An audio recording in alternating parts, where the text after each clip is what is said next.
police say? Eli's dad got the job fair and square, according to Stefan. What did I miss? Great cheese onion pasta. Ladies and gentlemen of the jury, what this case really boils down to is, who do you believe? Mr. Brent or Miss Neelan? The talented young man with a bright future ahead, or the young woman whose own mother describes her as violent and unpredictable? What you need to understand is that Kelly isn't the monster that the prosecution or my learned friend would have you believe. I know her. And quite well, in fact. Has she had a hard life? Yes. And did she miss out on the privilege of a stable and loving family? Most definitely, but does that mean that she's capable of kicking and beating a young man to death? Absolutely not. And I appeal to you to look at the facts of this case and not let your prejudices about Kelly's background cloud your judgment. So let's look at the facts, shall we? Kelly was found to have blood spatter on the dress she was wearing that night, which puts her in close proximity to the attack. Close enough to have done it. Conveniently enough for my learned friend, Corey's clothing has never been found. He changed out of the clothes that we know he was wearing when the attack took place and disposed of them before any forensic examination could be done.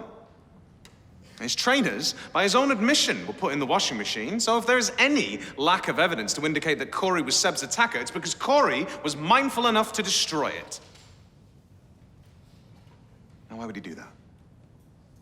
It's because that, unlike Kelly, his clothes and his trainers were covered in blood. Let's move on to the witnesses. Nina claims to have seen Corey attacking Seb. She also claims to have heard Kelly shouting at him to stop. But none of this evidence was presented until the day before the trial. At best, this is a false memory triggered by the reconstruction of the crime conducted by a cohort of Kelly's supporters. At worst, this is a deliberate attempt to pin the blame on my client.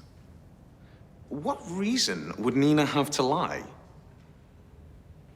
She loved Seb, so surely it would be safe to assume that she would want to see justice done. And as to the assertion that Nina somehow created a false memory, it is strange that she described the exact same scenario as Eli did.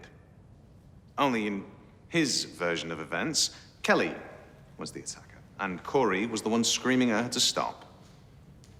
But let me remind you that he, too, changed his account of the attack during the trial itself. I submit to you that of the two witnesses, Eli is by far the more reliable. He's already been convicted for the attack on Nina, meaning he has little to gain by misleading this court. Well, that's a lie. His dad was given a bug. My lady, this evidence was not submitted to the court. Members of the jury, you must ignore that allegation. And Miss Franklin, I know this process is distressing for you, but I will remove you from the court if there are any more outbursts like that. You may continue. As I was saying, unlike Nina, Eli didn't suffer any trauma to the head or memory loss. He clearly saw Kelly kicking Seb as he lay on the floor. She is the one responsible for taking that young man's life, not Corey. And for that reason, I urge you to find him not guilty. Kelly did make a terrible mistake that night. She left a helpless man to die. I've tried to ask myself, why would she do that? And I believe her when she says she panicked. She knew that by taunting Nina, she was painting a target on their backs. And she felt horribly guilty and responsible for what Corey then went on to do to Seb. But his actions are not her responsibility, and she could not possibly have foreseen just how far he would go. And finally, you may ask yourselves, why didn't she go to the police in the days that followed? That's something I can answer for you quite simply. She didn't think she'd be believed because of who she was. She didn't have a father Or an army of lawyers protecting her like Corrie did. And telling her what to say so as not to incriminate herself. She only had the truth. But she thought the system was rigged against her. Please, don't prove her right on that count.